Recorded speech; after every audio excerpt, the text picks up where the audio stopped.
झांसी जनपद की मोड़ तहसील प्रांगण से बड़ी खबर सामने आई है, जहां बार एसोसिएशन के सभी अधिवक्ता न्यायिक एसडीएम और उनके पेशकार के खिलाफ अनिश्चितकालीन धरने पर बैठ गए। अधिवक्ताओं का आरोप है कि बिना सुविधा शुल्क दिए उनका कोई भी कार्य पूरा नहीं किया जाता। झांसी की मोड़ तहसील में न्याय की चौखट पर भ्रष्टाचार के खिलाफ अधिवक्ताओं ने मोर्चा खोल दिया है। बार एसोसिएशन के सभी अधिवक्ता तहसील प्रांगण में धरने पर बैठ गए।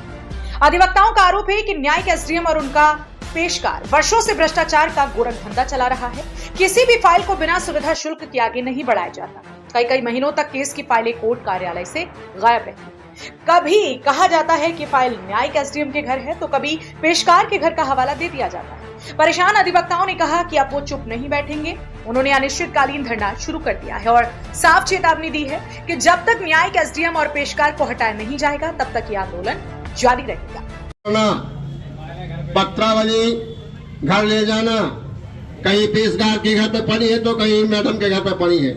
पूछे पर पता चलता है कि किसी के घर पे पता ही नहीं किसके घर पड़ी है। मैडम कहती है पेशकार साहब के घर पे पड़ी है, पेशकार साहब कहते हैं मैडम के घर पे पड़ी है। अब वकील ढूंढे कैसे घर पे पड़ी है,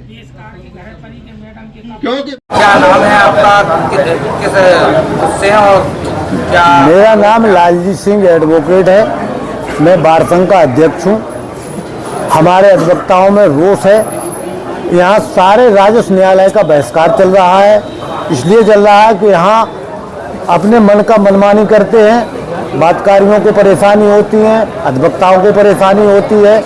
और जब तक न्यायिक एसडीएम का यहाँ से ट्रांसफर नहीं होगा तब तक ये अनशन जारी रहेगा। अन्य कोई कोर्टों का भी है, सारे न्यायालयों का है, राजस्व का, पेशकार, एसडीएम के अलावा तहसीलदार है, नायब तहसीलदार है, पेशकार है नहीं, जबकि उसको पेशकारी दी गई, वो संग्रह में है। किसको हटाने की मांग है आपकी? हमारी एसडीएम न्यायिक